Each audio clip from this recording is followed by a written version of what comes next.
जिसनु मत आवे सो सतगुर माहि समाना। एह बाणी जो जियों जाने तिस अंतर रवै हर नामा। बाणी गुरु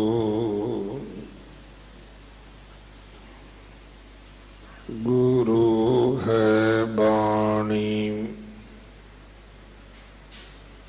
विच बाणी अमृत सारे।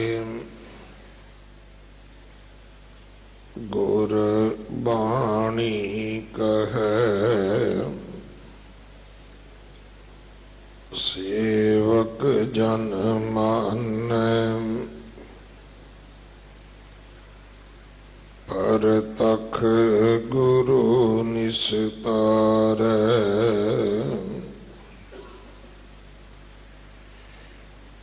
बाणी बिरलो विचारसी।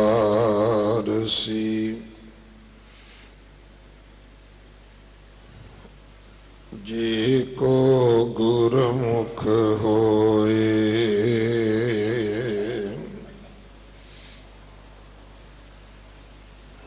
एह बाणी महापुरख की। निज घर वासा होए।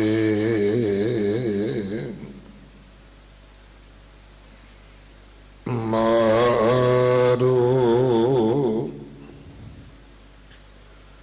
सोलहे महला पंजवा। एक ओंकार सतगुर प्रसाद। आद निरंजन प्रभ निरंकार। सब में वर्त आप निरारा। वर्ण जात चिन्ह नहीं कोई। सब हुक्मे सृष्टि उपाइंदा। लख 84 जोन सबाई। मानस को प्रभ दी वड्याई। इस पौड़ी ते जो नर चूकै। सो आए जाए दुख पाएंदा। कीता होवे तिस क्या कहिए। गुरमुख नाम पदार्थ लहिए।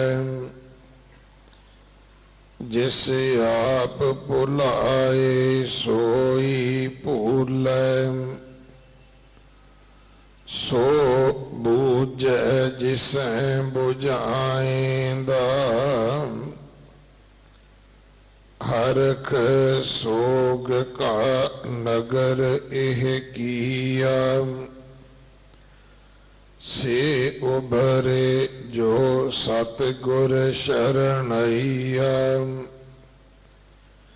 त्रिहा गुना ते रह निरारा। सो गुरमुख शुभ पाएंदा। अनक कर्म किए बहुत तेरे।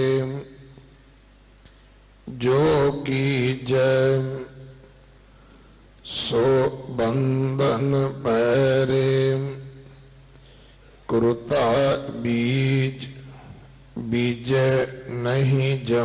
मैं सब लाहा मूल गवाएंदा।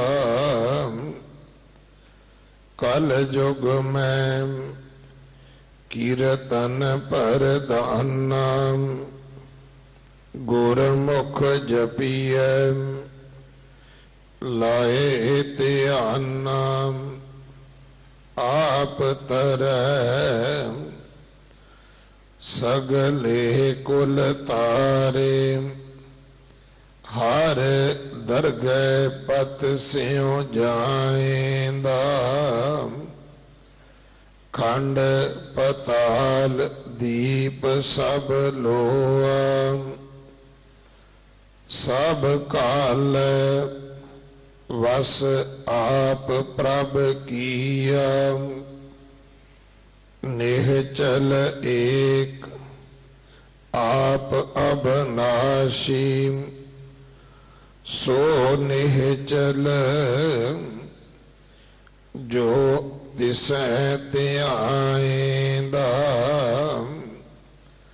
हर का सेवक सो हर जेहा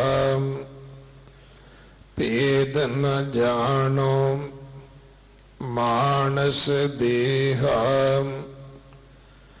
ज्यों जल तरंग उठे बहु भांति फिर सलल सलल समाएंदा। हर का सेवक सो हर जेहा भेद न जानो मानस देहा। ज्यों जल तरंग उठे बहु भांति फिर सलल सलल समाएंदा।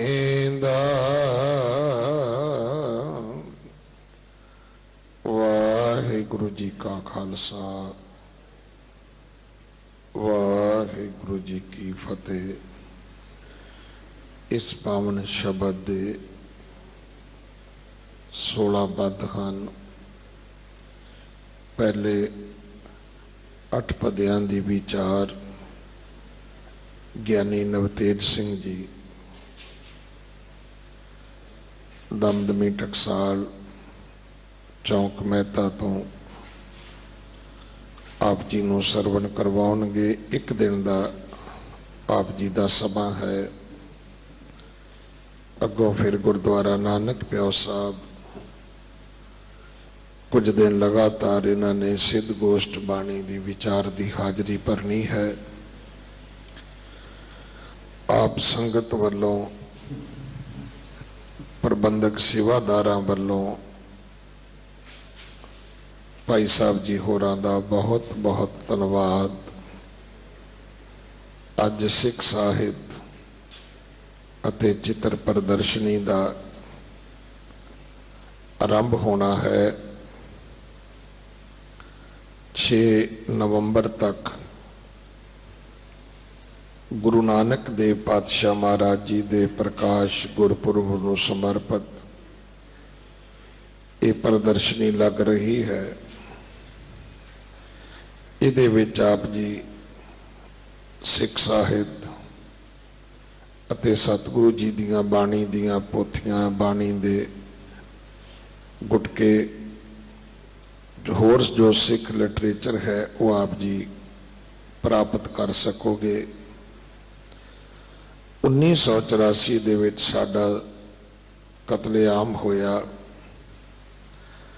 उन्हां सिंह सिंघणियां दी याद विच अरदास समागम 1 नवंबर नूं सवेरे 10 बजे इत्थे ही बंगला साहब सतगुरां दे दरबार विच होवेगा। इस उपलक्ष विच 30 तरीक नूं श्री अखंड पाठ साहब आरंभ होणगे सवेरे 10 बजे, जिन्हां दे फिर 1 तरीक नूं सवेरे 9 बजे भोग पैणगे। सो एक कौमी फर्ज समझ के अपना कि जिउंदियां जागदियां कौमां हमेशा अपने शहीदां नूं याद रखदियां ने। वो अपना विरसा, वो अपनी विरासत नूं कदे भुलदियां नहीं, क्योंकि 1984 दे शहीद सिंघां दा कसूर इन्ना ही है कि वो सिख क्यों ने। होर उन्होंने कोई किसी दी मां नहीं मारी, सिर्फ इन्ना ही कि उन्होंने कड़ा क्यों पाया है। बड़े सारे हिंदू वीर इस करके मार दिते गए कि कड़ा सिख पाउंदे ने। सो इहो जिहा ये तांडव, ये कहर इस धरती ते होया। हिंदुस्तान की धरती जिन्हों पीरां फकीरां दी आपां धरती कहने आ, और कोई दिल तो हंझू वगाउण वास्ते तैयार नहीं कि ये माड़ा होया सी। जगत गुरु गुरु नानक साहब महाराज जी का प्रकाश गुरपुरब 4 नवंबर नूं है। 3 नवंबर नूं नगर कीर्तन सजेगा। इन्हां सारे समागमां विच सेवा करके हाजरियां भर के गुरु कियां बख्शिशां प्राप्त करनियां जी। आओ अगले समय वास्ते गुरबाणी विचार सरवण करिए जी। वाहिगुरु जी का खालसा, वाहिगुरु जी की फतेह। वाहिगुरु साहिब जी। धन सो वेला जित दर्शन करना, हाँ बलहारी सतगुर चरना। जी के दाते प्रीतम प्रभ मेरे, मन जीवै प्रभ नाम च तेरे।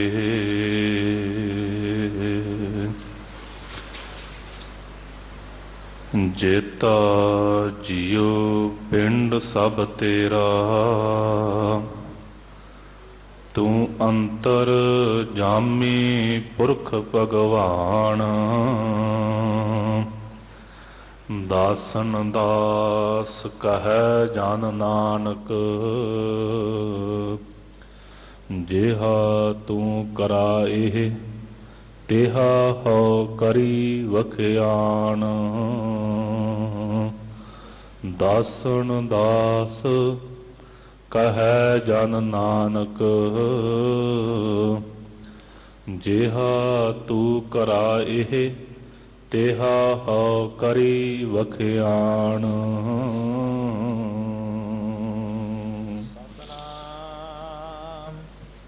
श्री वाहिगुरु साहिब जी।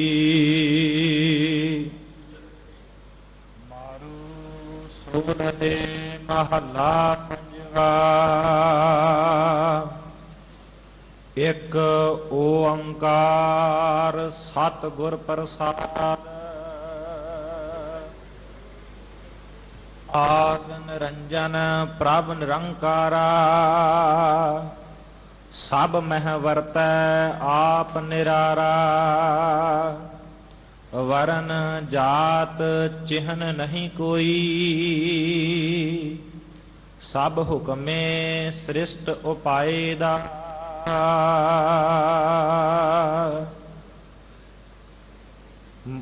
आद निरंजन प्रभ निरंकारा। वाहिगुरु जी का खालसा, वाहिगुरु जी की फतेह। गरीब नवाज पतत पावन भगत वशल कृपा दे खजाने सतगुरु। धन धन साहिब श्री गुरु ग्रंथ साहिब महाराज जी दे पावन मुबारक चरना विखे गुरुद्वारा बंगला साहिब विखे सुभाएमान गुरु रूप गुरु खालसा साध संगत जी। गरीब नवाज सच्चे पातशाह महाराज जी की अपार कृपा रहमत दा सदका आपां सतगुरु साहिब जी के मुबारक चरण परस रहे हाँ। गरीब नवाज सच्चे पातशाह चोजी प्रीतम जी ਜਿਨ੍ਹਾਂ ਦੇ ਪਾਵਨ ਸਥਾਨ ਤੇ ਆਪਾਂ ਹਾਜ਼ਰੀ ਭਰ ਰਹੇ ਹਾਂ, ਧੰਨ ਧੰਨ ਸਾਹਿਬ ਸ੍ਰੀ ਗੁਰੂ ਹਰਿਕ੍ਰਿਸ਼ਨ ਸਾਹਿਬ ਸੱਚੇ ਪਾਤਸ਼ਾਹ ਮਹਾਰਾਜ। ਜਿਨ੍ਹਾਂ ਦੇ ਨਾਮ ਲੈਣੇ ਤੇ, ਜਿਨ੍ਹਾਂ ਦੇ ਦਰਸ਼ਨ ਕਰਨੇ ਤੇ ਦੁੱਖਾਂ ਦਾ ਨਾਸ ਹੋ ਜਾਂਦਾ ਹੈ, ਐਸੇ ਸਤਿਗੁਰੂ ਸਾਹਿਬ ਜੀ ਦੇ ਹਜ਼ੂਰ ਸੁਭਾਏਮਾਨ ਹਾਂ। ਅੱਜ ਜੋ ਲੜੀਵਾਰ ਗਰੀਬ ਨਵਾਜ਼ ਸੱਚੇ ਪਾਤਸ਼ਾਹ ਮਹਾਰਾਜ ਜੀ ਦੀ ਪਾਵਨ ਪਵਿੱਤਰ ਗੁਰਬਾਣੀ ਦੀ ਕਥਾ ਇਸ ਪਵਿੱਤਰ ਅਸਥਾਨ ਵਿਖੇ ਪ੍ਰਾਰੰਭ ਹੈ। ਮੇਰੇ ਸਤਿਗੁਰੂ ਸਾਹਿਬ ਜੀ ਹਰ ਰੋਜ਼ ਸਾਨੂੰ ਵੱਖੋ ਵੱਖਰੇ ਤਰੀਕੇ ਦੁਆਰਾ ਗੁਰਬਾਣੀ ਦੀ ਕਥਾ ਦੁਆਰਾ ਸਮਝਾਉਂਦੇ ਹਨ ਕਿ ਗੁਰੂ ਕਾ ਸਿੱਖਾ ਜੇ ਗੁਰਮੁਖ ਜੀਵਨ ਜਿਉਣਾ ਹੈ ਤੇ ਆਪਣੇ ਜੀਵਨ ਦਾ ਕੀਦਾ ਗੁਰੂ ਸਾਹਿਬ ਜੀ ਦੀ ਪਾਵਨ ਗੁਰਬਾਣੀ ਉੱਤੇ ਕਰਨਾ ਕਰ। ਜਿਵੇਂ ਜਿਵੇਂ ਕਿਰਪਾਲੂ ਸਤਿਗੁਰੂ ਸਾਹਿਬ ਜੀ ਆਪਣੇ ਪਿਆਰੇ ਗੁਰਸਿੱਖਾਂ ਨੂੰ ਯੋਗ ਬੁੱਧੀ ਬਖਸ਼ਦੇ ਹਨ, ਉਹ ਇਸ ਪਾਵਨ ਗੁਰਬਾਣੀ ਦੀ ਵਿਚਾਰ ਦਾ ਆਨੰਦ ਆਪ ਸੰਗਤਾਂ ਦੀ ਹਜ਼ੂਰੀ ਅੰਦਰ ਸਵਾਏਮਾਨ ਹੋ ਕਰਕੇ ਮਾਣਦੇ ਹਨ। ਅੱਜ ਦੇ ਦਿਹਾੜੇ ਕਿਰਪਾਲੂ ਸਤਿਗੁਰੂ ਸਾਹਿਬ ਸਾਡੇ ਤੇ ਬਖਸ਼ਿਸ਼ ਕਰ ਰਹੇ ਹਨ। ਸਤਿਗੁਰੂ ਸਾਹਿਬ ਜੀ ਦੇ ਪਿਆਰੇ ਸਿੱਖਾਂ ਨੇ, ਬਾਬਾ ਬੁੱਢਾ ਸਾਹਿਬ ਜੀ ਆਦਿ ਗੁਰਮੁਖਾਂ ਨੇ, ਗਰੀਬ ਨਵਾਜ਼ ਮਹਾਰਾਜ, ਧੰਨ ਧੰਨ ਧੰਨ ਸ੍ਰੀ ਗੁਰੂ ਅਰਜਨ ਦੇਵ ਸੱਚੇ ਪਾਤਸ਼ਾਹ ਮਹਾਰਾਜ, ਤਿੰਨਾਂ ਦੇ ਮੁਬਾਰਕ ਚਰਨਾਂ ਵਿਖੇ ਬੇਨਤੀ ਕੀਤੀ, ਕਿਰਪਾਲੂ ਜੀ ਕਿਰਪਾ ਕਰੋ, ਆਪ ਦਿਆਲਤਾ ਕਰਕੇ, ਆਪ ਰਹਿਮਤ ਕਰਕੇ ਸਾਨੂੰ ਇਸ ਸੰਸਾਰ ਵਿੱਚ ਕਿਵੇਂ ਵਿਚਰਨਾ ਚਾਹੀਦਾ ਹੈ, ਉਹ ਪਰਮੇਸ਼ਰ ਦੇ ਗੁਣ ਕੀ ਹਨ, ਉਹ ਪਰਮੇਸ਼ਰ ਕੈਸਾ ਹੈ, ਆਪ ਦਿਆਲਤਾ ਕਰਕੇ ਸਮਝਾਵੋ ਜੀ। ਗੁਰਸਿੱਖਾਂ ਦੀਆਂ ਐਸੀਆਂ ਬੇਨਤੀਆਂ ਸਰਵਣ ਕਰਨੇ ਤੇ ਗਰੀਬ ਨਵਾਜ਼ ਚੋਜੀ ਪ੍ਰੀਤਮ ਸਤਿਗੁਰੂ ਸਾਹਿਬ ਸ੍ਰੀ ਗੁਰੂ ਅਰਜਨ ਦੇਵ ਸੱਚੇ ਪਾਤਸ਼ਾਹ ਮਹਾਰਾਜ, ਸ਼ਹੀਦਾਂ ਦੇ ਸਰਤਾਜ ਸਤਿਗੁਰੂ ਸਾਹਿਬ ਜੀ ਕਿਰਪਾ ਦੇ ਘਰ ਵਿੱਚ ਆਏ ਹਨ। ਮੇਰੇ ਕਿਰਪਾਲੂ ਸਤਿਗੁਰੂ ਸਾਹਿਬ ਜੀ ਨੇ ਆਪਣੇ ਗੁਰਸਿੱਖਾਂ ਤੇ ਰਹਿਮਤ ਕਰਨ ਵਾਸਤੇ, ਸਦੀਵੀ ਕਾਲ ਸਾਡਾ ਭਲਾ ਕਰਨ ਵਾਸਤੇ ਗਰੀਬ ਨਵਾਜ਼ ਮਹਾਰਾਜ ਜੀ ਨੇ ਇਹ ਪਾਵਨ ਸ਼ਬਦ ਜੋ 16 ਬਾਣੀ ਹੈ, ਜਿਹਦਾ ਸਰਲੇਖ ਹੀ 16 ਹੈ, ਜਿਹਦਾ 16 ਪਦਾਂ ਵਾਲੇ ਸ਼ਬਦ ਹਨ ਜਿਸ ਬਾਣੀ ਵਿੱਚ, ਉਸ ਗੁਰਬਾਣੀ ਦੁਆਰਾ ਮਾਰੂ ਰਾਗ ਦੇ ਵਿੱਚ ਜੋ ਸਾਡੇ ਤੇ ਬਖਸ਼ਿਸ਼ ਕਰ ਰਹੇ ਹਨ। ਆਓ ਮਨ ਚਿਤ ਬਿਰਤੀਆਂ ਨੂੰ ਇਕਾਗਰ ਕਰਦੇ ਹੋਏ ਜੋ ਆਪਣਾ ਧਿਆਨ ਹੈ ਗੁਰਦੇਵ ਸਤਿਗੁਰੂ ਧੰਨ ਸਾਹਿਬ ਸ੍ਰੀ ਗੁਰੂ ਗ੍ਰੰਥ ਸਾਹਿਬ ਮਹਾਰਾਜ ਜੀ ਦੇ ਚਰਨਾਂ ਦਾ ਧਾਰਨ ਕਰਕੇ ਸਤਿਗੁਰੂ ਸਾਹਿਬ ਜੀ ਦੀ ਪਾਵਨ ਗੁਰਬਾਣੀ ਦੀ ਵਿਚਾਰ ਸਰਵਣ ਕਰੀਏ ਜੀ। ਸੋ ਪ੍ਰੇਮ ਸਤਿਕਾਰ ਸਹਿਤ ਬੋਲੋ ਜੀ, ਸਤਨਾਮ ਸ੍ਰੀ ਵਾਹਿਗੁਰੂ ਸਾਹਿਬ ਜੀ। ਮਾਰੂ 16 ਮਹੱਲਾ ਪੰਜਵਾ। ਇੱਕ ਓੰਕਾਰ ਸਤਿਗੁਰ ਪ੍ਰਸਾਦ। ਸੋ ਮਾਰੂ ਰਾਗ ਹੈ ਗੁਰੂ ਕੇ ਸਿੱਖੋ। ਮਾਰੂ ਰਾਗ ਦੇ ਅੰਦਰ ਗਰੀਬ ਨਵਾਜ਼ ਚੋਜੀ ਪ੍ਰੀਤਮ ਕਿਰਪਾਲੂ ਸਤਿਗੁਰੂ ਸਾਹਿਬ, ਪੰਜਵੇਂ ਸਤਿਗੁਰੂ ਧੰਨ ਧੰਨ ਧੰਨ ਸਾਹਿਬ ਸ੍ਰੀ ਗੁਰੂ ਅਰਜਨ ਦੇਵ ਸਾਹਿਬ ਸੱਚੇ ਪਾਤਸ਼ਾਹ ਮਹਾਰਾਜ, ਸ਼ਹੀਦਾਂ ਦੇ ਸਰਤਾਜ ਸਤਿਗੁਰੂ ਸਾਹਿਬ ਸਾਡੇ ਤੇ ਬਖਸ਼ਿਸ਼ ਕਰਦੇ ਹਨ। ਸੋ ਗੁਰਬਾਣੀ ਦੀ ਆਰੰਭਤਾ ਤੋਂ ਪਹਿਲਾਂ, ਇਹ ਸ਼ਬਦ ਦੀ ਆਰੰਭਤਾ ਤੋਂ ਪਹਿਲਾਂ ਮੰਗਲ ਕਰਦੇ ਹਨ। 16 ਸਰਲੇਖ ਦਿੱਤਾ ਹੈ ਗੁਰਬਾਣੀ ਦਾ, ਅੱਗੇ ਮੰਗਲ ਕਰਦੇ ਹਨ। ਇੱਕ ਉਹ ਅਦਵੈਤ ਬ੍ਰਹਮ ਓੰਕਾਰ ਜੋ ਸਾਰਿਆਂ ਦਾ ਪ੍ਰਕਾਸ਼ਕ ਹੈ, ਸਤਿਗੁਰ ਪੂਰੇ ਗੁਰਾਂ ਦੀ ਪ੍ਰਸਾਦ ਕਿਰਪਾ ਦੁਆਰਾ ਉਹ ਪ੍ਰਾਪਤ ਹੁੰਦਾ ਹੈ ਭਾਈ। ਆਦ ਨਿਰੰਜਨ ਪ੍ਰਭ ਨਿਰੰਕਾਰਾ। ਸੋ ਹੁਣ ਬੇਨਤੀ ਕੀਤੀ ਸੀ, ਸਿੱਖ ਮੁਖ ਦੁਆਰਾ ਬੇਨਤੀ ਸੀ, ਗਰੀਬ ਨਵਾਜ਼ ਸਮਝਾਵੋ ਕਿ ਆਪ ਕਿਰਪਾ ਕਰਕੇ ਦੱਸੋ ਕਿ ਉਹ ਜੋ ਅਕਾਲ ਪੁਰਖ ਵਾਹਿਗੁਰੂ ਹੈ ਉਹ ਕੈਸਾ ਹੈ, ਉਹਦੇ ਗੁਣ ਕੀ ਹਨ, ਉਹ ਕਿਸੇ ਵਰਨ ਜਾਤ ਕਰਕੇ ਜਾਣਿਆ ਜਾਂਦਾ ਹੈ ਜੀ। ਉਹ ਕੈਸਾ, ਉਹਦਾ ਸਰੂਪ ਲੱਖਣ ਕੋਈ ਸਾਨੂੰ ਦੱਸੋ। ਜਿਵੇਂ ਸਾਡਾ ਆਮ ਹੀ ਸੁਭਾਅ ਹੈ ਸੰਸਾਰੀ, ਜਿੰਨਾ ਚਿਰ ਸਾਨੂੰ ਕੋਈ ਪ੍ਰਤੱਖ ਚੀਜ਼, ਸਾਨੂੰ ਪ੍ਰਤੱਖ ਗੁਣ ਨਾ ਦੱਸਣ, ਸਾਡੇ ਮਨ ਨੂੰ ਪ੍ਰਤੀਤ ਨਹੀਂ ਹੋ ਆਉਂਦੀ। ਆਪਾਂ ਵਿਚਾਰ ਕਰਦੇ ਹਾਂ ਜੀ ਸਾਨੂੰ ਸਮਝਾਓ ਤੇ ਸਹੀ, ਜਿਸ ਚੀਜ਼ ਬਾਬਤ ਆਪ ਜੀ ਕਹਿ ਰਹੇ ਹੋ ਉਹ ਕੈਸੀ ਹੈ, ਉਹ ਆਇਆ ਕਿੱਥੋਂ ਹੈ, ਉਹ ਜਾਵੇਗਾ ਕਦੋਂ, ਤੇ ਉਹ ਕਿਤਨਾ ਕੁ ਸਮਾਂ ਰਹੇਗਾ।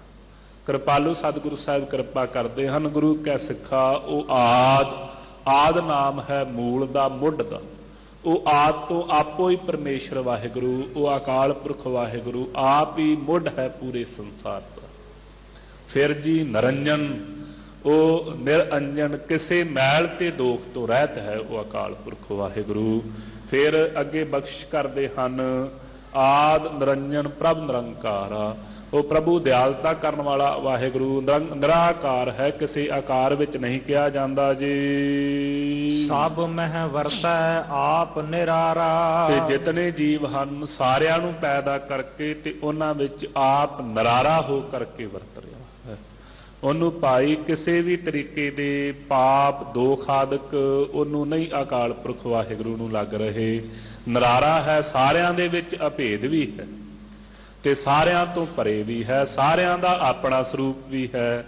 ਹਰ ਇੱਕ ਸਰੀਰ ਦੇ ਵਿੱਚ ਉਹਦੀ ਜੋਤੀ ਹੋਣ ਕਰਕੇ ਉਹ ਸਾਰਿਆਂ ਦਾ ਆਪਣਾ ਸਰੂਪ ਹੈ।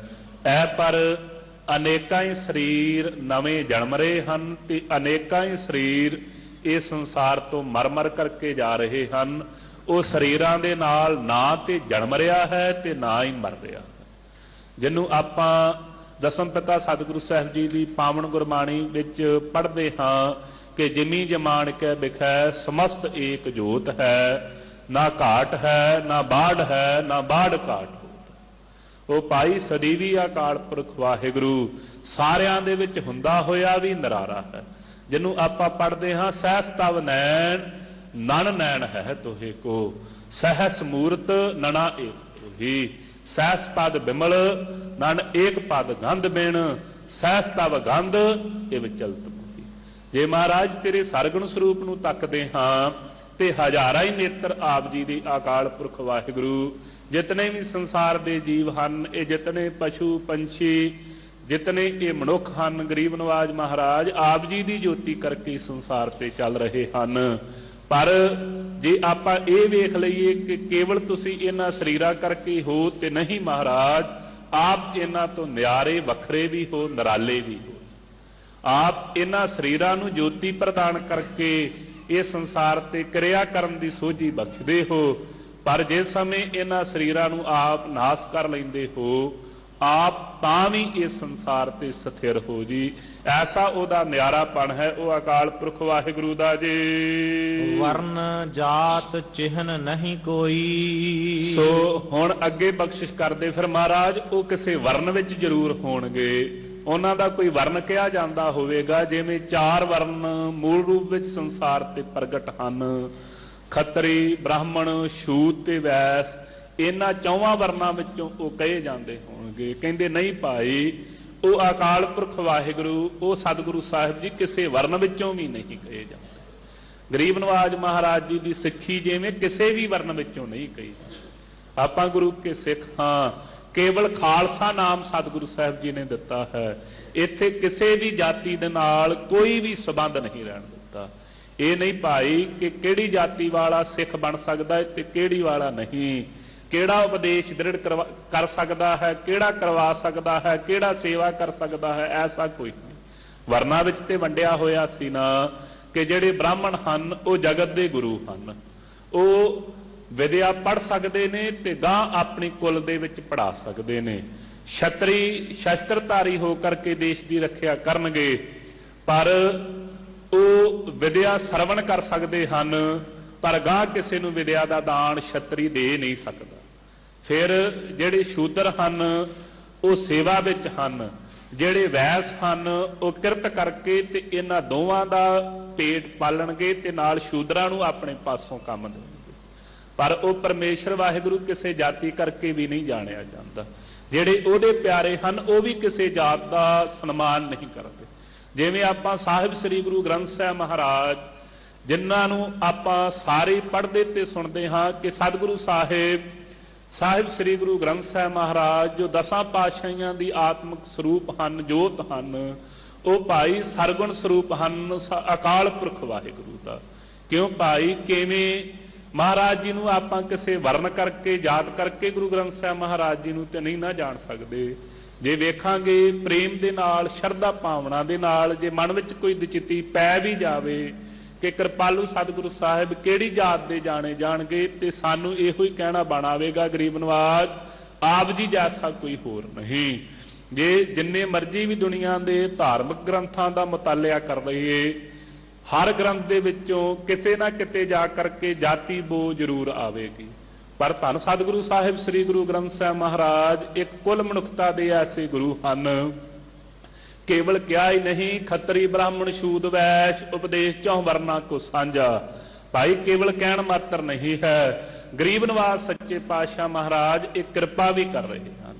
ਇੱਥੇ ਬਾਬਾ ਮਰਦਾਨਾ ਜੀ ਨੂੰ ਵੀ ਸਨਮਾਨ ਦਿੱਤਾ ਗਿਆ ਹੈ, ਮਰਦਾਨਾ ਪਹਿਲਾ ਕਰਕੇ। ਇੱਥੇ ਨਾਲ ਦੇ ਨਾਲ ਸੱਤੇ ਬਲਵੰਡੇ ਤੇ ਵੀ ਬਖਸ਼ਿਸ਼ ਗਰੀਬ ਨਵਾਜ ਮਹਾਰਾਜ ਜੀ ਨੇ ਕੀਤੀ ਹੈ। ਸੋ ਇੱਥੇ ਗਰੀਬ ਨਵਾਜ ਮਹਾਰਾਜ ਜੀ ਨੇ ਬਖਸ਼ਿਸ਼ ਕੀਤੀ। ਗੁਰੂ ਕਾ ਸਿੱਖਾ, ਜਦੋਂ ਤੂੰ ਮੱਥਾ ਟੇਕੇਗਾ ਤੇਰਾ ਜਾਤੀ ਅਭਿਮਾਨ ਸਾਰਾ ਹੀ ਨਾਸ ਹੋ ਜਾਵੇਗਾ। ਅੱਗੇ ਭਗਤ ਕਬੀਰ ਜੀ ਜਲਾਹਿਆਂ ਦੇ ਵਿੱਚੋਂ ਬਿਰਾਜਮਾਨ ਹਨ। ਭਗਤ ਰਵਿਦਾਸ ਜੀ ਸੰਸਾਰ ਦੇ ਲੋਕ ਉਹਨਾਂ ਦੀ ਜਾਤੀ ਚ ਮਿਆਰ ਕਰਕੇ ਜਾਣਦੇ ਹਨ। ਭਗਤ ਸੈਣ ਜੀ, ਉਹਨਾਂ ਨੂੰ ਸੰਸਾਰ ਦੇ ਲੋਕ ਉਸ ਸਮੇਂ ਨਾਈ ਕਹਿ ਕਰਕੇ ਪੁਕਾਰਦੇ ਸਨ। ਪਰ ਗੁਰੂ ਕਾ ਸਿੱਖਾ, ਜਦੋਂ ਤੇਰਾ ਸਿਰ ਝੁਕਿਆ, ਤੂੰ ਸਾਹਿਬ ਸ੍ਰੀ ਗੁਰੂ ਗ੍ਰੰਥ ਸਾਹਿਬ ਮਹਾਰਾਜ ਜੀ ਦੇ ਅੱਗੇ ਝੁਕਦਿਆਂ ਸਾਰੀ ਜਾਤੀ ਅਭਿਮਾਨ ਤੋਂ ਪਰੇ ਹੋ ਗਿਆ। ਤੈਨੂੰ ਇਹ ਸਮਝ ਆ ਜਾਵੇਗੀ ਉਹ ਪਰਮੇਸ਼ਰ ਵਾਹਿਗੁਰੂ ਕਿਸੇ ਵਰਨ ਦਾ ਨਹੀਂ, ਫਿਰ ਕਿਸੇ ਜਾਤ ਕਰਕੇ ਨਹੀਂ ਜਾਣਿਆ ਜਾਂਦਾ। ਉਹ ਐਵੇਂ ਨਹੀਂ ਜਾਣਿਆ ਜਾਂਦਾ ਕਿ ਉਹ ਭਾਈ ਫਿਰ ਇਸ ਤਰੀਕੇ ਦੇ ਨਾਲ ਕਿਸੇ ਭਾਈ ਨੀਵੀਂ ਜਾਤ ਚੋਂ ਹੈ ਤੇ ਉੱਚੀ ਜਾਤ ਵਿੱਚੋਂ, ਉਹ ਜਾਤਾਂ ਕਰਕੇ ਵੀ ਨਹੀਂ ਜਾਣਿਆ ਜਾਂਦਾ ਜੀ। ਜਾਤਾਂ ਤੋਂ ਵੀ ਪਰੇ ਹੈ, ਉਹਦਾ ਚਿਹਨ ਵੀ ਕੋਈ ਨਹੀਂ ਹੈ।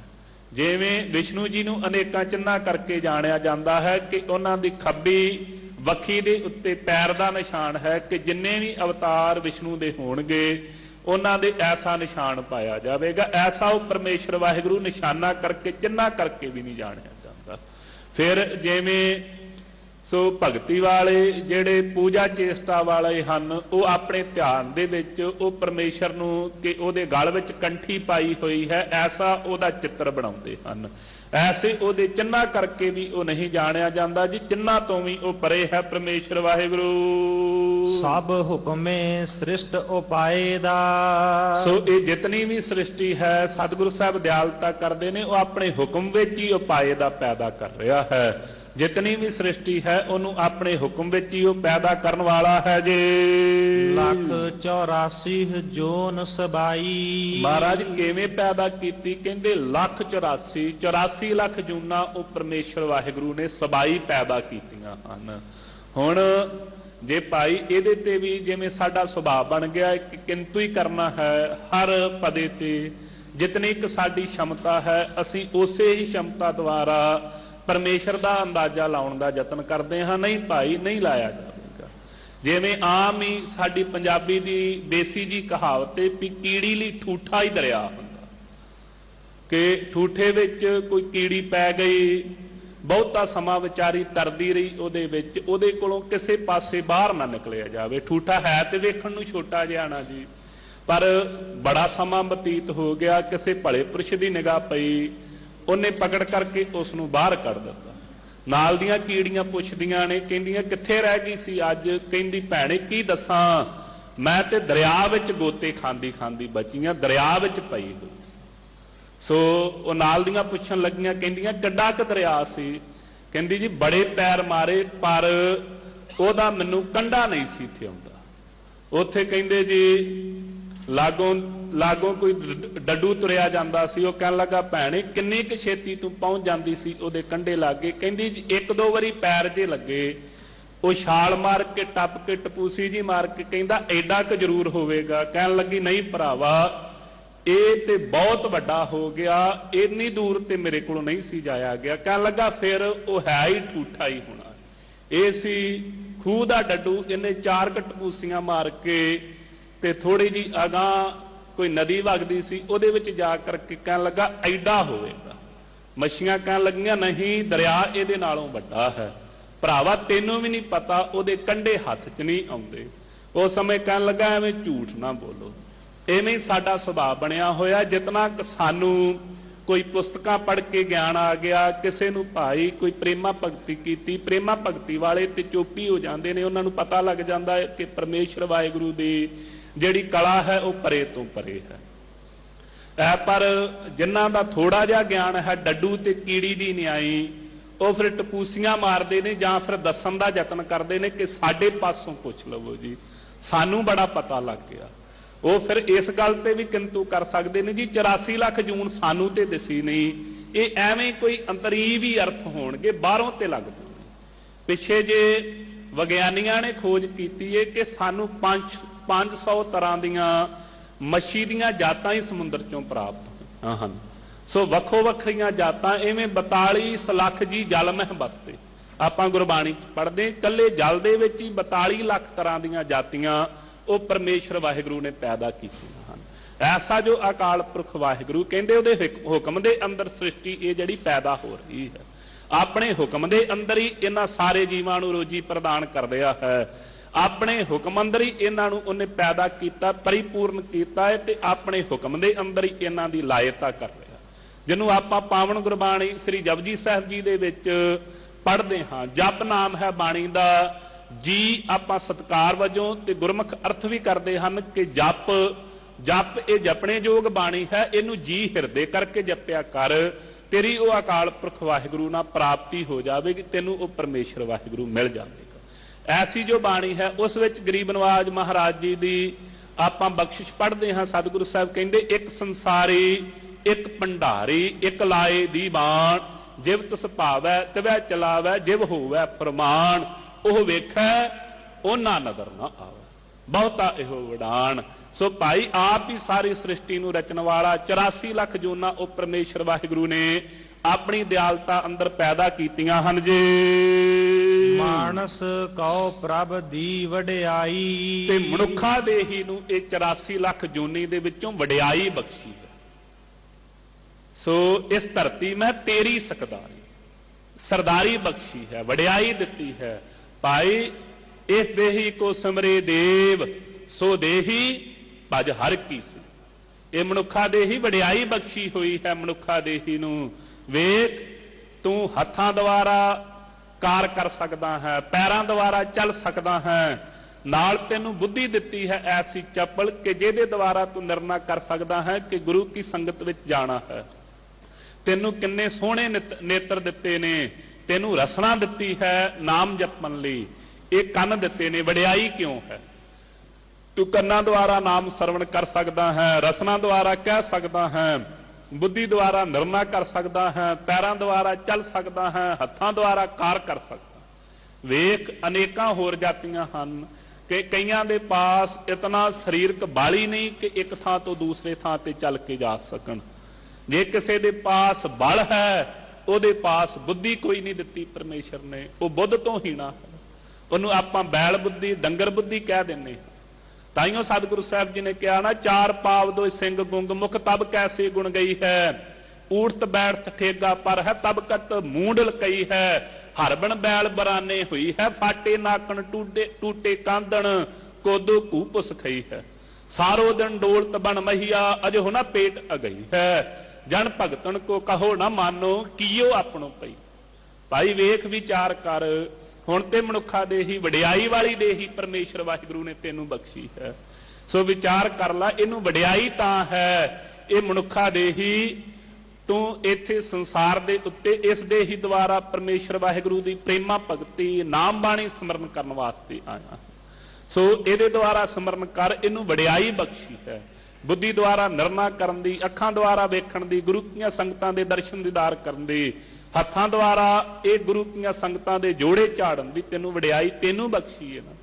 ਵੇਖ ਇਹ ਵਡਿਆਈ ਹੈ ਕਿ ਸਤਿਗੁਰੂ ਸਾਹਿਬ ਸ੍ਰੀ ਗੁਰੂ ਗ੍ਰੰਥ ਸਾਹਿਬ ਮਹਾਰਾਜ ਜੀ ਦੇ ਤੂੰ ਗੁਰੂ ਕੈ ਸਿੱਖਾਂ ਦੀਦਾਰ ਵੀ ਕਰ ਸਕਦਾ ਹੈ। ਕਿਰਪਾਲੂ ਸਤਿਗੁਰੂ ਸਾਹਿਬ ਜੀ ਜੇ ਕਿਤੇ ਬਖਸ਼ਿਸ਼ ਕਰਨ, ਗੁਰੂ ਕੀ ਹਜ਼ੂਰੀ ਵਿਖੇ ਸੁਭਾਏਮਾਨ ਹੋ ਕਰਕੇ ਤੂੰ ਗੁਰੂ ਕੀ ਬਾਣੀ ਦਾ ਆਨੰਦ ਲੈਂਦਾ ਲੈਂਦਾ ਗੁਰੂ ਕੀ ਗੋਦ ਦਾ ਆਨੰਦ ਵੀ ਮਾਣ ਸਕਦਾ। ਤੂੰ ਗੁਰੂ ਕੇ ਹਜ਼ੂਰ ਬੈਠ ਕਰਕੇ ਸਿੰਘ ਸਾਹਿਬ ਦੀਆਂ ਪਦਵੀਆਂ ਨੂੰ ਪ੍ਰਾਪਤ ਹੋ ਸਕਦਾ। ਪਰ ਕਦੋਂ?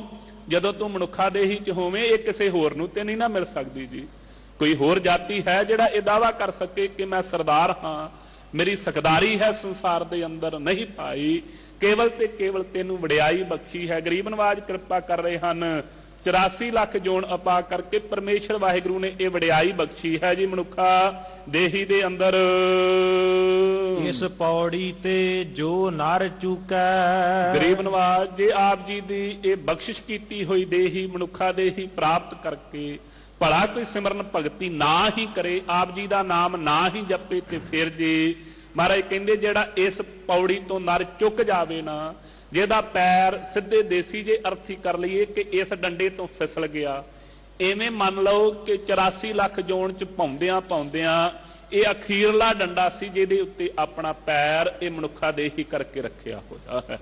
ਗਰੀਬ ਨਵਾਜ ਮਹਾਰਾਜ ਕਹਿੰਦੇ ਜਿਹੜਾ ਇਸ ਪੌੜੀ ਤੋਂ ਜਿਹੜਾ ਨਰ ਚੁੱਕ ਗਿਆ, ਜਿਹਦਾ ਪੈਰ ਫਿਸਲ ਗਿਆ ਜੇ, ਸੋ ਆਏ ਜਾਏ ਦੁੱਖ ਪਾਏ ਦਾ। ਫੇਰ ਪਤਾ ਨਹੀਂ ਇਹਨੂੰ ਕਿੰਨਾ ਲੰਮਾ ਗੇੜਾ ਹੋਰ ਪੈ ਜਾਵੇਗਾ, ਫਿਰ ਆਉਂਦਾ ਜਾਂਦਾ ਰਹੇਗਾ, ਵਾਰ-ਵਾਰ ਜੰਮਦਾ ਤੇ ਮਰਦਾ ਰਹੇਗਾ, ਦੁੱਖ ਪਾਉਂਦਾ। ਦੁੱਖ ਕੀ ਹੈ ਜੀ ਭਾਈ? ਮਰਨ ਦਾ ਵੀ ਦੁੱਖ ਵਿਦਵਾਨਾਂ ਨੇ ਬਹੁਤ ਵੱਡਾ ਲਿਖਿਆ। ਇੱਕ ਬਿੱਛੂ ਡੰਗ ਮਾਰੇ ਨਾ ਤੇ ਕਹਿੰਦੇ ਪੱਥਰ ਨੂੰ ਖਿੱਲ ਕਰ ਦਿੰਦਾ, ਪੱਥਰ ਨੂੰ ਜ਼ਹਿਰੀਲਾ ਹੀ ਬਣਾ ਦਿੰਦਾ ਸਾਰਾ। ਤੇ ਵਿਦਵਾਨਾਂ ਨੇ ਲਿਖਿਆ ਹੈ ਕਿ ਹਜ਼ਾਰਾਂ ਬਿੱਛੂ ਇਕੱਠੇ ਡੰਗ ਮਾਰਨ ਤੇ ਇੰਨਾ ਮੌਤ ਦਾ ਦੁੱਖ। ਫਿਰ ਮਾਤਾ ਦੇ ਗਰਭ ਵਿੱਚ 9 ਮਹੀਨੇ ਪੁੱਠੇ ਲਮਕਣ ਦਾ ਦੁੱਖ ਕਿੰਨਾ ਭਾਈ ਭਾਰਾ ਵੱਡਾ ਹੋਵੇਗਾ। ਤਾਂ ਜੋ ਗੁਰਬਾਣੀ ਵਿੱਚ ਗਰੀਬ ਨਵਾਜ ਨੇ ਕਿਰਪਾ ਕੀਤੀ ਹੈ ਨਾ ਕਿ ਕਾਹੇ ਭਈਆ ਸਿਰ ਤੋਂ ਫੂਲਿਆ ਫੂਲਿਆ, ਜਬ ਦਸ ਮਾਸ ਉਰਦ ਮੁਖ ਰਹਿਤਾ ਸੋਧਨ ਕੈਸੇ ਫੂਲੇ। ਕਿਹਦੇ ਲਈ ਭਾਈ ਬਹੁਤਾ ਫੁੱਲਿਆ ਫਿਰਦਾ ਵਿਕਾਰਾਂ ਦੇ ਵਿੱਚ?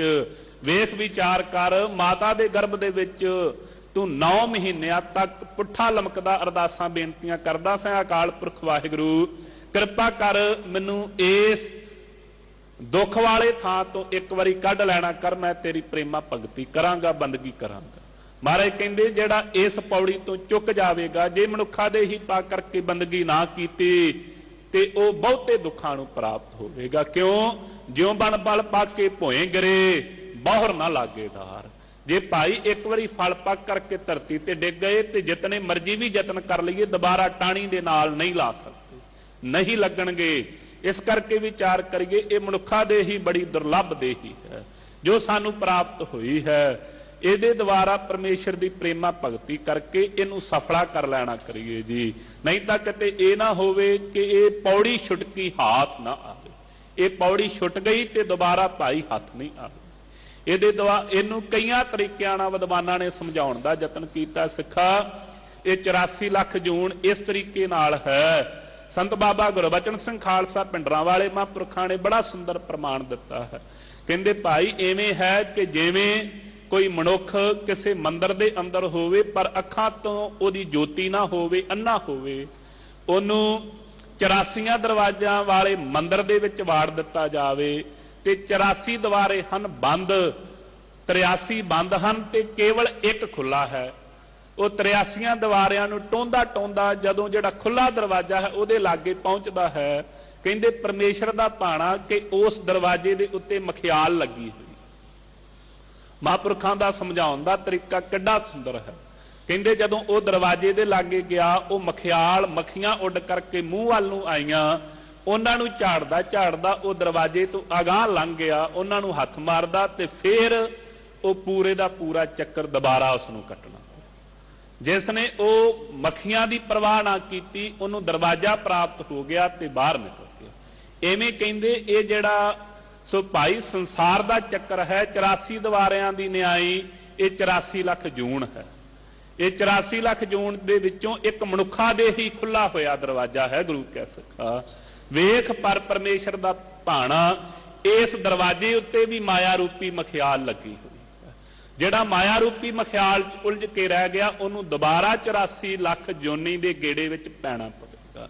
ਜੇ ਗਰੀਬ ਨਵਾਜ ਕਿਰਪਾ ਕਰਨ, ਇਸ ਗੇੜੇ ਵਿੱਚੋਂ ਤੂੰ ਨਿਕਲ ਜਾਵੇਂ, ਤੇਰੇ ਤੇ ਬਖਸ਼ਿਸ਼ ਹੋ ਜਾਵੇਗੀ। ਫਿਰ ਤੂੰ ਇਸ ਪਾਵਨ ਪਵਿੱਤਰ ਕਿਰਪਾਲਤਾ ਸਤਿਗੁਰੂ ਸਾਹਿਬ ਜੀ ਨੂੰ ਪ੍ਰਾਪਤ ਕਰ ਲਵੇਂਗਾ। ਸਤਿਗੁਰੂ ਸਾਹਿਬ ਕਿਰਪਾ ਕਰ ਰਹੇ ਨੇ, ਜੇ ਕਿਤੇ ਇਹ ਪੌੜੀ ਛੁੱਟ ਗਈ ਤੇ ਦੁਬਾਰਾ ਹੱਥ ਨਹੀਂ ਆਵੇਗੀ ਜੀ, ਦੁਬਾਰਾ ਜੰਮਣ ਮਰਨ ਦਾ ਗੇੜ ਬਣਿਆ ਰਹੇਗਾ।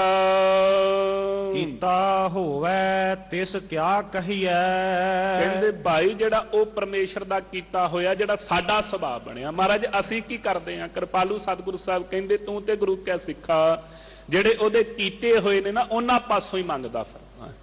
ਜਿੰਨੇ ਭਾਈ, ਜੇ ਕੋਈ ਪ੍ਰਧਾਨ ਹੈ, ਜੇ ਮੁੱਖ ਮੰਤਰੀ ਹੈ, ਕੋਈ ਪ੍ਰਾਈਮ ਮਿਨਿਸਟਰ ਹੈ, ਕੋਈ ਪ੍ਰੈਜ਼ੀਡੈਂਟ ਹੈ, ਪਰਮੇਸ਼ਰ ਦਾ ਕੀਤਾ ਹੋਇਆ। ਪਰਮੇਸ਼ਰ ਦੇ ਕੀਤੇ ਤੋਂ ਬਾਹਰ ਤੇ ਕੋਈ ਨਹੀਂ ਨਾ, ਸਾਰੇ ਉਹਦੇ ਭਾਣੇ ਅੰਦਰ ਹੀ ਨੇ ਨਾ।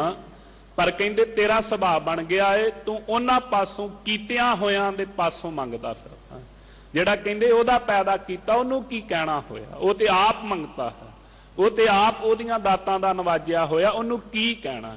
ਉਹਦੇ ਮਾਰੇ ਹੋਏ ਡਫੂਸਾਂ ਤੋਂ ਕੀ ਲੈਣਾ? ਤੂੰ ਗੁਰੂ ਸਾਹਿਬ ਜੀ ਜੋ ਕਹਿੰਦੇ ਨੇ ਉਹੋ ਹੀ ਕਰਦੇ ਨੇ, ਉਹਨਾਂ ਦੀ ਸ਼ਰਨ ਵਿੱਚ ਕਾਹਦੇ ਲਈ ਨਹੀਂ ਗੁਰੂ ਕਾ ਸਿੱਖਾ ਆਉਂਦਾ? ਜੇ ਕਹਿ ਦਿੱਤਾ ਸੀ ਤੈਨੂੰ ਕਿ ਇਹ ਅੰਮ੍ਰਿਤ ਦੀ ਦਾਤ ਜੇ ਗੁਰੂ ਕੇ ਸਿੱਖੋ ਤੁਸੀਂ ਸਿਰ ਦੇ ਕਰਕੇ ਲਈਏ ਤੇ ਅਸੀਂ ਸਰਬੰਸ ਵਾਰ ਕੇ ਲਵਾਂਗੇ, ਤੇ ਸਰਬੰਸ ਵਾਰ ਦਿੱਤਾ ਨਾ ਤੇਰੀ ਆਣ ਤੇ ਸ਼ਾਨ ਖਾਤਰ। ਜੇ ਤੇਰੇ ਤੇ ਦੁੱਖ ਬਣਿਆ, ਕਿਸੇ ਸੰਸਾਰ ਦੇ ਜੀਵ ਤੇ ਦੁੱਖ ਬਣਿਆ, ਤੇ ਇਸ ਧਰਤੀ ਤੇ ਆਣ ਕਰਕੇ ਆਪਣਾ ਸੀਸ ਵਾਰਿਆ ਹੈ। ਜੇ ਦੁੱਖ ਬਣ ਗਿਆ ਇਸੇ ਦਿੱਲੀ ਤੇ ਸਾਰੀ ਦਿੱਲੀ ਦਾ ਰੋਗ ਆਪਣੇ ਸਰੀਰ ਤੇ ਲੈ ਕਰਕੇ ਇਸੇ ਹੀ ਸਥਾਨ ਤੇ ਸਰੀਰ ਤਿਆਗਿਆ ਨਾ, ਫਿਰ ਕਾਹਦੇ ਲਈ ਚਿੰਤਾ ਚ ਪਿਆ ਹੋਇਆ? ਜਿਹੜਾ ਕੀਤੇ ਹੋਏ ਨੇ ਉਹਨਾਂ ਪਾਸੋਂ ਕਾਹਦੇ ਲਈ ਮੰਗਦਾ ਫਿਰਦਾ ਹੈ? ਕਹਿੰਦੇ ਉਹਨਾਂ ਨੂੰ ਕੀ ਕਹਿਣਾ ਹੋਇਆ ਜੀ? ਗੁਰਮੁਖ ਨਾਮ ਪਦਾਰਥ ਲਹੀਐ। ਤੇ ਮਹਾਰਾਜ ਫਿਰ ਕੀ ਕਰੀਏ? ਕਹਿੰਦੇ ਗੁਰਮੁਖਾਂ ਦਾ ਸੁਭਾਅ ਹੋਣਾ ਚਾਹੀਦਾ, ਉਹ ਨਾਮ ਪਦਾਰਥ ਨੂੰ ਲੈਣਾ ਕਰਨ। ਇਹ ਪਦਾਰਥ ਦੱਸੇ ਨੇ ਗੁਰਬਾਣੀ ਦੇ ਵਿੱਚ, ਨਾਮ ਪਦਾਰਥ, ਮੁਕਤ ਪਦਾਰਥ, ਪ੍ਰੇਮ ਪਦਾਰਥ।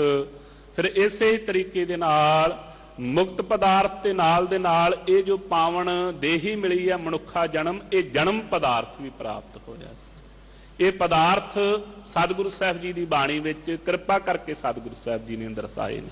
ਮਹਾਰਾਜ ਕਹਿੰਦੇ ਜੇ ਮਨੁੱਖਾ ਦੇਹੀ ਰੂਪੀ ਪਦਾਰਥ ਤੈਨੂੰ ਪ੍ਰਾਪਤ ਹੋਇਆ ਹੈ, ਇਹ ਜਨਮ ਪਦਾਰਥ ਮਿਲਿਆ ਹੈ, ਤੇ ਫਿਰ ਭਾਈ ਇਹਦੇ ਵਿੱਚ ਆਣ ਕਰਕੇ ਗੁਰਸਿੱਖਾਂ ਦੀ ਸੰਗਤ ਦੁਆਰਾ ਨਾਮ ਪਦਾਰਥ ਜਿਹੜਾ ਹੈ, ਗੁਰੂ ਸਾਹਿਬ ਜੀ ਦੀ ਸੰਗਤ, ਪੂਰੇ ਗੁਰਾਂ ਦੀ ਸੰਗਤ ਗ੍ਰਹਿਣ ਕਰਕੇ ਨਾਮ ਪਦਾਰਥ ਨੂੰ ਪ੍ਰਾਪਤ ਕਰਨਾ ਕਰ, ਗੁਰਮੁਖ ਹੋ ਕਰਕੇ ਜੀ। ਜਿਸ ਆਪ ਭੁਲਾਏ ਸੋਈ ਭੁੱਲੇ। ਮਹਾਰਾਜ ਇਹ ਜਿਹੜੇ ਭੁੱਲੇ ਹੋਏ ਨੇ, ਜਿਹੜੇ ਆਪ ਜੀ ਦੇ ਨਾਮ ਨੂੰ ਨਹੀਂ ਲੈਂਦੇ, ਇਹ ਕਾਰਨ ਕੀ ਹੈ? ਕਹਿੰਦੇ ਜਿਨ੍ਹਾਂ ਨੂੰ ਉਹਨਾਂ ਦੇ ਕਰਮਾਂ ਦੇ ਪ੍ਰੇਰੇ ਹੋਏ ਪਰਮੇਸ਼ਰ ਵਾਹਿਗੁਰੂ ਨੇ, ਉਹਨਾਂ ਦਾ ਪਾਪੀ ਸੁਭਾਅ ਜਾਣ ਕਰਕੇ, ਹਠੀ ਸੁਭਾਅ ਜਾਣ ਕਰਕੇ, ਬਹੁਤੀਆਂ ਸਿੱਖਿਆ ਦੇਣ ਤੇ ਵੀ ਜਿਹੜੇ ਸਮਝਦੇ ਨਹੀਂ ਸਨ, ਫਿਰ ਆਪ ਹੀ ਪਰਮੇਸ਼ਰ ਨੇ ਭੁਲਾ ਛੱਡੇ ਨੇ। ਉਹਨਾਂ ਨੂੰ ਦੁਬਾਰਾ ਫਿਰ ਵੇਖ ਕਿੱਡਾ ਲੰਮਾ ਦੁੱਖ ਦੇ ਵਿੱਚੋਂ ਨਿਕਲ ਕਰਕੇ ਫਿਰ ਭਾਵੇਂ ਸੁਧਰ ਜਾਣ। ਜਿਵੇਂ ਭਾਈ ਟੀਚਰ ਜੇ ਕੋਈ ਨਾ ਹੀ ਵਿਦਿਆਰਥੀ ਸਮਝੇ, ਵਾਰ-ਵਾਰ ਸਿੱਖਿਆ ਦੇਣ ਤੇ ਕੋਈ ਨਾ ਹੀ ਸਮਝਦਾ ਹੋਵੇ, ਤੇ ਫਿਰ ਉਹਨੂੰ ਤਾੜਨਾ ਕਰਦਾ, ਉਹਨੂੰ ਦੰਡ ਦਿੰਦਾ ਕਿ ਇਹਨੂੰ ਦੰਡ ਦੇਣ ਦੇ ਨਾਲ ਇਹਦਾ ਚਿੱਤ ਵਿਦਿਆ ਵਿੱਚ ਲੱਗ ਜਾਵੇ। ਇਵੇਂ ਗੁਰਬਾਣੀ ਗੁਰੂ ਕੇ ਸਿੱਖ ਦੀ ਵਿਦਿਆ ਹੈ, ਜੀਵਨ ਦਾਤੀ ਹੈ। ਜੇ ਨਹੀਂ ਭਾਈ ਸਮਝਾਂਗੇ ਤੇ ਫਿਰ ਕਹਿੰਦੇ ਪਰਮੇਸ਼ਰ ਵਾਹਿਗੁਰੂ ਸਾਡੇ ਹੱਥ ਦਾ ਪ੍ਰੇਰਿਆ ਹੋਇਆ, ਸਾਡੀਆਂ ਜਬਲੀਆਂ ਦਾ ਪ੍ਰੇਰਿਆ ਹੋਇਆ, ਪਰ ਆਪ ਹੀ ਭੁਲਾ ਦੇਵੇਗਾ। ਤੇ ਜਾਂ ਫਿਰ ਭੁੱਲਿਆ ਹੋਇਆ ਆਪਣੇ ਮਨ ਦੀ ਸੋਚ ਨੂੰ ਅੱਗੇ ਰੱਖ ਕੇ ਤੁਰਿਆ, ਫਿਰ ਸੋ ਬੂਝੈ ਜਿਸਹਿ ਬੁਝਾਏ ਦਾ। ਜਿਨ੍ਹਾਂ ਨੂੰ ਭੁਲਾ ਦਿੱਤਾ ਉਹ ਭੁੱਲੇ ਹੋਏ ਨੇ, ਜਿਨ੍ਹਾਂ ਦਾ ਗੁਰਮੁਖ ਸੁਭਾਅ ਵੇਖਿਆ ਉਹਨਾਂ ਨੂੰ ਬੁਝਾਏ ਜਣਾ ਦਿੱਤਾ ਹੈ, ਉਹ ਜਾਣ ਗਏ ਹਨ ਪਰਮੇਸ਼ਰ ਦੇ ਗੁਣਾਂ ਨੂੰ ਜੀ। ਹਰਖ ਸੋਗ ਕਾ ਨਗਰ ਇਹ ਕੀਆ। ਇਹ ਜੋ ਮਨੁੱਖਾ ਦੇ ਹੀ ਰੂਪੀ ਨਗਰ ਹੈ ਨਾ, ਇਹ ਸਤਿਗੁਰੂ ਸਾਹਿਬ ਕਹਿੰਦੇ ਹਰਖ ਤੇ ਸੋਗ ਦਾ ਕੀਤਾ ਹੈ। ਪਦਾਰਥ ਮਿਲਣੇ ਤੇ ਬਹੁਤੀ ਖੁਸ਼ੀ ਵਿੱਚ ਆ ਜਾਂਦਾ ਹੈ, ਪਦਾਰਥਾਂ ਦੇ ਨਾਸ ਹੋਣ ਤੇ ਐਵੇਂ ਰੋਣਾ ਪਾ ਕਰਕੇ ਬੈਠਾ ਰਹਿੰਦਾ। ਹਰਖ ਤੇ ਸੋਗ ਦਾ ਨਗਰ ਕੀਤਾ ਹੋਇਆ ਹੈ ਜੀ। ਸੇ ਉਬਰੇ ਜੋ ਸਤਿਗੁਰ ਸਰਣੀਆ। ਤੇ ਉਹ ਉੱਭਰ ਜਾਂਦੇ ਹਨ। ਮਹਾਰਾਜ ਇਹਦੇ ਵਿੱਚੋਂ ਕੋਈ ਉੱਭਰ ਸਕਦਾ ਹੈ? ਇਸ ਨਗਰ ਦੇ ਵਿੱਚੋਂ ਕੋਈ ਤਰਿਆ ਹੈ ਜੀ? ਇਸ ਨਗਰ ਦੇ ਵਿੱਚੋਂ ਕਿਸੇ ਤੇ ਕਿਰਪਾ ਹੋਈ ਹੈ?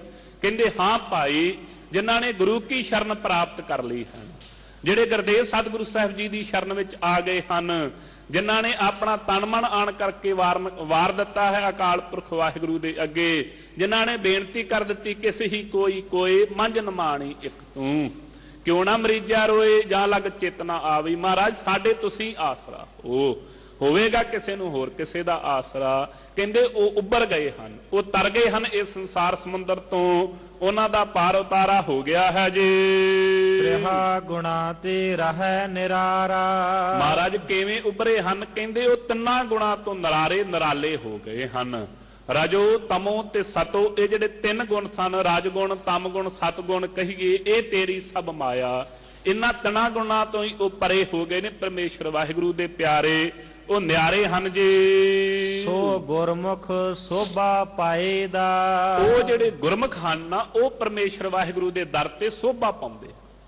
ਕੈਸੇ? ਭਾਈ ਬਾਬਾ ਬੁੱਢਾ ਸਾਹਿਬ ਜੀ ਵਰਗੇ ਜਿਹੜੇ ਗੁਰਮੁਖ ਪਿਆਰੇ ਹਨ, ਉਹਨਾਂ ਦੀ ਸੋਭਾ ਹੈ। ਸੋ ਭਾਈ ਪਾਰੋ ਜੁਲਕਾ ਜੀ ਵਰਗੇ, ਬਾਬਾ ਬਿਧੀ ਚੰਦ ਜੀ ਵਰਗੇ ਮਹਾਂਪੁਰਖ, ਫਿਰ ਇਸੇ ਹੀ ਤਰੀਕੇ ਦੇ ਨਾਲ ਬਾਬਾ ਮਰਦਾਨਾ ਜੀ, ਭਾਈ ਬਾਲਾ ਜੀ, ਸੋ ਕਿਤਨਿਆਂ ਕਦੇ ਨਾਮ ਲਈਏ ਜਿਨ੍ਹਾਂ ਤੇ ਐਸੀ ਵੱਡੀ ਅਪਾਰ ਬਖਸ਼ਿਸ਼ ਹੋਈ ਹੈ। ਭੂਮੀਏ ਚੋਰ ਵਰਗੇ ਗੁਰੂ ਕੇ ਸਿੱਖੋ, ਉਹਨਾਂ ਦਾ ਵੀ ਉਧਾਰ ਮੇਰੇ ਗਰੀਬ ਨਿਵਾਸ ਸੱਚੇ ਪਾਤਸ਼ਾਹ ਮਹਾਰਾਜ ਜੀ ਨੇ ਕਰ ਦਿੱਤਾ। ਉਹ ਜਿਹੜੇ ਗੁਰਮੁਖ ਹਨ, ਜਿਹੜੇ ਇਹਨਾਂ ਤਿੰਨਾਂ ਦੋਖਾਂ ਤੋਂ ਪਰੇ ਹੋ ਗਏ ਨੇ, ਜਿਨ੍ਹਾਂ ਨੇ ਤਿੰਨਾਂ ਗੁਣਾਂ ਦੀ ਜਿਹੜੀ ਪੰਡ ਸੀ ਉਹ ਲਾਹ ਕਰਕੇ ਧਰ ਦਿੱਤੀ ਹੈ, ਨਿਆਰੇ ਹੋ ਗਏ ਨੇ, ਵੱਖਰੇ ਹੋ ਗਏ ਹਨ। ਜਿਨ੍ਹਾਂ ਨੇ ਭਾਈ ਬੁੱਧੀ ਅਭਿਮਾਨ ਤਿਆਗ ਦਿੱਤਾ, ਜਿਨ੍ਹਾਂ ਨੇ ਰਾਜ ਸਤਾ ਦਾ ਅਭਿਮਾਨ ਤਿਆਗ ਦਿੱਤਾ, ਜਿਨ੍ਹਾਂ ਨੇ ਪਦਾਰਥਾਂ ਦੀ ਪਕੜ ਨੂੰ ਤਿਆਗ ਦਿੱਤਾ, ਉਹ ਤਿੰਨਾਂ ਗੁਣਾਂ ਤੋਂ ਨਿਆਰੇ ਮਹਾਂਪੁਰਖ ਜਿਹੜੇ ਹਨ, ਉਹ ਫਿਰ ਸੋਭਾ ਪਾਉਂਦੇ ਹਨ। ਉਹਨਾਂ ਦੀ ਸੋਭਾ ਇੱਥੇ ਵੀ ਸੰਸਾਰ ਵਿੱਚ ਬਹੁਤੀ ਵੱਡੀ ਹੈ। ਇੱਥੇ ਵੀ ਸਾਰੇ ਉਹਨਾਂ ਨੂੰ ਸੰਤ ਜੀ, ਮਹਾਤਮਾ ਜੀ, ਮਹਾਂਪੁਰਖ ਕਹਿ ਕਰਕੇ ਸਨਮਾਨਦੇ ਹਨ। ਅੱਗੇ ਭਾਈ ਉਹ ਪਰਲੋਕ ਦੇ ਵਿੱਚ ਵੀ ਉਹਨਾਂ ਦਾ ਸਤਿਕਾਰ ਹੈ, ਕਿਉਂਕਿ ਨਾਮ ਰੂਪੀ ਨਾਮ ਪਦਾਰਥ ਐਸੀ ਦੁਰਲਭ ਵਸਤੂ ਉਹਨਾਂ ਦੇ ਪਾਸ ਹੈ। ਗੁਰੂ ਕੀ ਸਿੱਖੀ ਰੂਪੀ ਜੋ ਭਾਈ ਨਾਮ ਪਦਾਰਥ ਗੁਰੂ ਕੀ ਸਿੱਖੀ ਵਿੱਚੋਂ ਪ੍ਰਾਪਤ ਹੋਇਆ ਸੀ, ਉਹਨਾਂ ਨੇ ਆਪਣੇ ਹਿਰਦੇ ਰੂਪੀ ਗੰਠ ਦੇ ਵਿੱਚ ਬੰਨ ਕਰਕੇ ਰੱਖ ਲਿਆ, ਤਾਂ ਉਹ ਸੋਭਾ ਵਾਲੇ ਹੋਏ ਹਨ।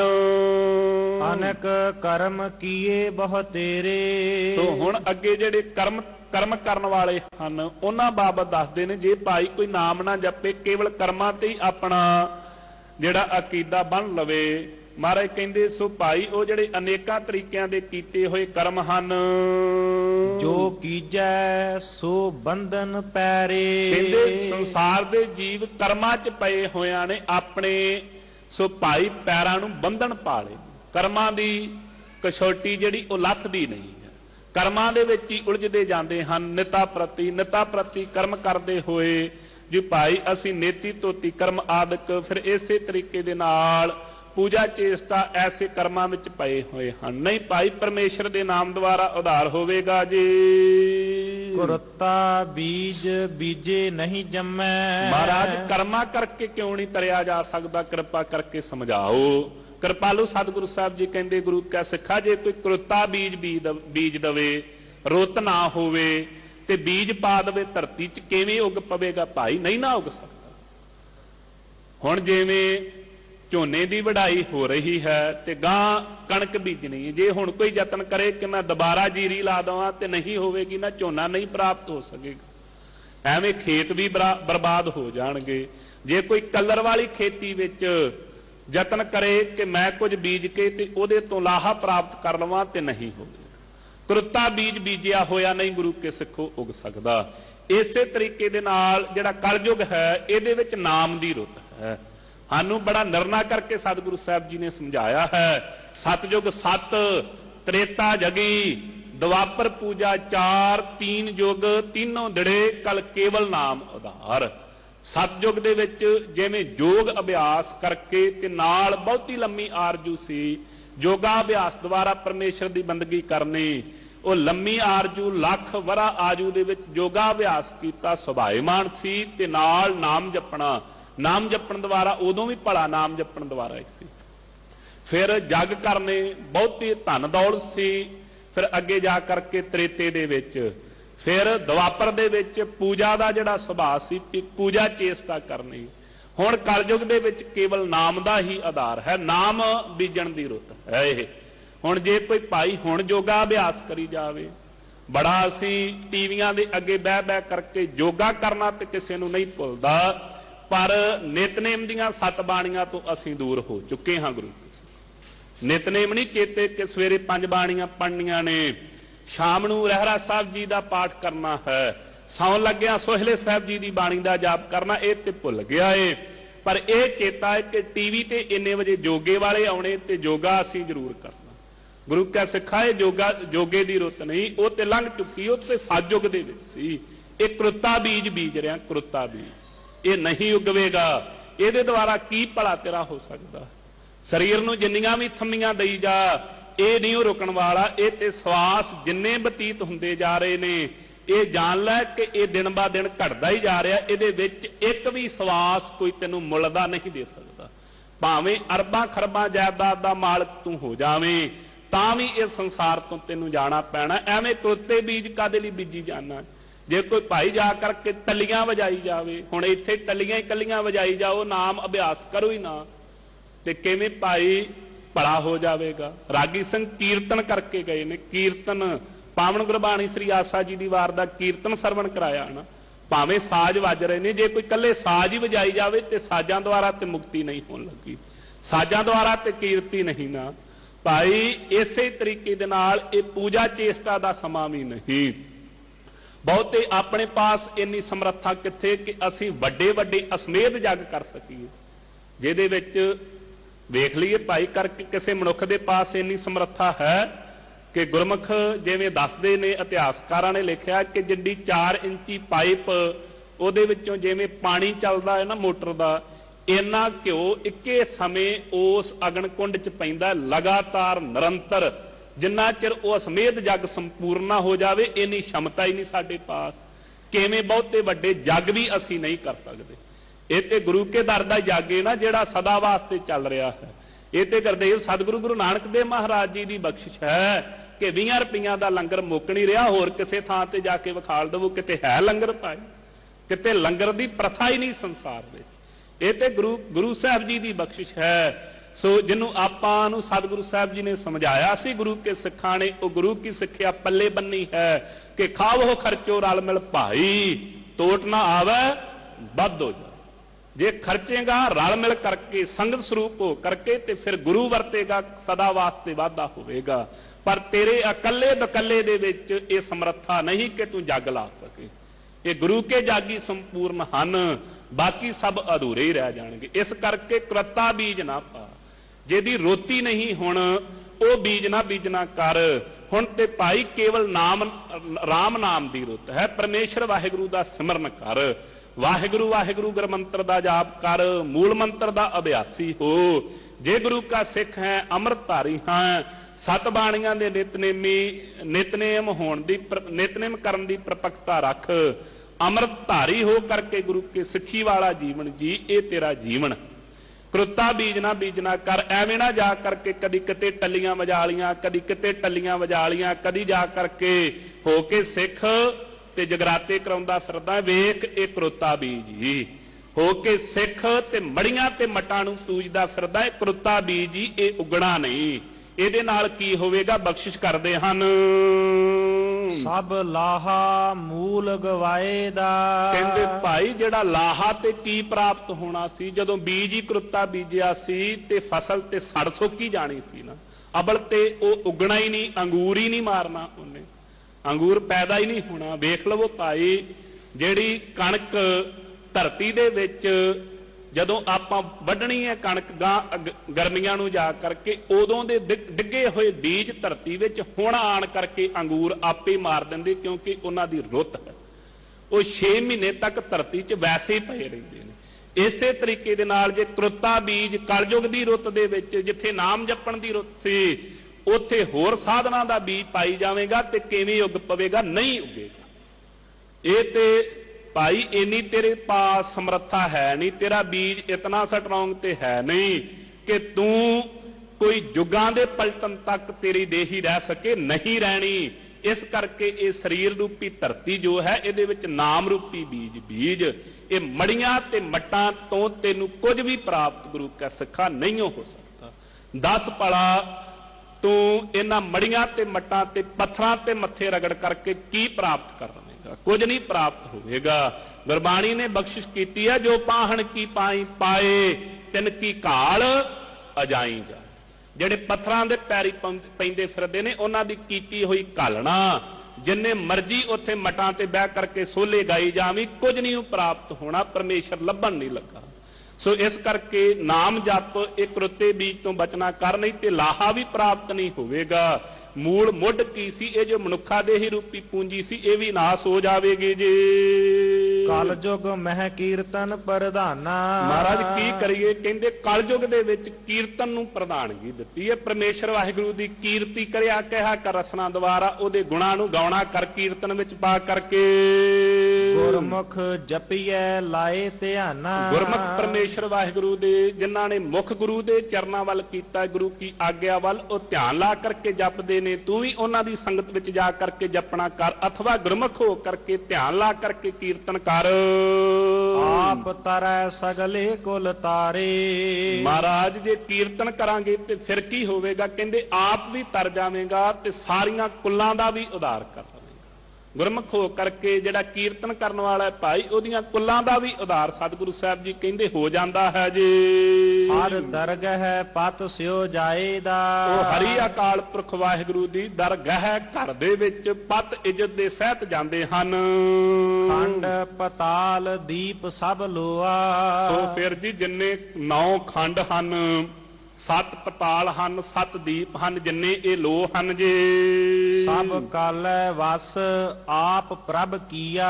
ਕਹਿੰਦੇ ਗੁਰੂ ਕਾ ਸਿੱਖਾ ਇਹ ਨਾ ਯਤਨ ਕਰੀ ਕਿ ਸ਼ਾਇਦ ਕਿਸੇ ਹੋਰ ਦੀਪ ਤੇ ਜਾ ਕਰਕੇ, ਕਿਸੇ ਹੋਰ ਖੰਡ ਤੇ ਜਾ ਕਰਕੇ ਮੈਂ ਸਦੀਵੀ ਰਹਿ ਸਕਦਾ। ਨਹੀਂ, ਇਹ ਸਾਰੇ ਕਾਲੇ, ਸਾਰੇ ਮੌਤ ਦੇ ਵਸ, ਸਮੇਂ ਦੇ ਵਸ ਉਹ ਪਰਮੇਸ਼ਰ ਵਾਹਿਗੁਰੂ ਨੇ ਕੀਤੇ ਹਨ। ਜੋ ਵਸਤੂ ਆਕਾਰ ਦੇ ਵਿੱਚ ਹੈ ਉਹ ਨਾਸ ਹੋਣ ਵਾਲੀ ਹੈ, ਉਹ ਸਦੀਵੀ ਨਹੀਂ ਹੈ ਜੀ। ਨਿਹਚਲ ਏਕ ਅਪ ਅਵਿਨਾਸੀ। ਮਹਾਰਾਜ ਫਿਰ ਕੀ ਕਰੀਏ? ਕਹਿੰਦੇ ਉਹ ਜਿਹੜਾ ਅਕਾਲ ਪੁਰਖ ਵਾਹਿਗੁਰੂ ਉਹ ਨਿਹਚਲ ਹੈ, ਉਹ ਸਦੀਵੀ ਰਹਿਣ ਵਾਲਾ ਹੀ। ਨਾਮ ਸਦੀਵੀ ਰਹਿਣ ਵਾਲਾ।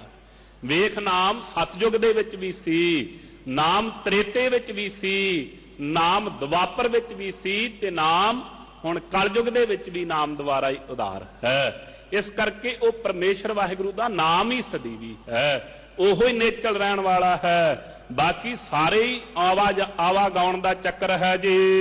ਸੋ ਨਿਹਚਲ ਜੋ ਤਿਸਹਿ ਧਿਆਏ ਦਾ। ਤੇ ਮਹਾਰਾਜ ਫਿਰ ਮੈਂ ਕੀ ਕਰਾਂ? ਕਹਿੰਦੇ ਉਹ ਵੀ ਨਿਹਚਲ ਹੋ ਜਾਂਦੇ, ਉਹ ਵੀ ਜੰਮਣ ਮਰਨ ਤੋਂ ਰਹਿਤ ਹੋ ਜਾਂਦੇ ਨੇ, ਜਿਹੜੇ ਉਹ ਪਰਮੇਸ਼ਰ ਵਾਹਿਗੁਰੂ ਦਾ ਨਾਮ ਧਿਆਉਂਦੇ ਹਨ।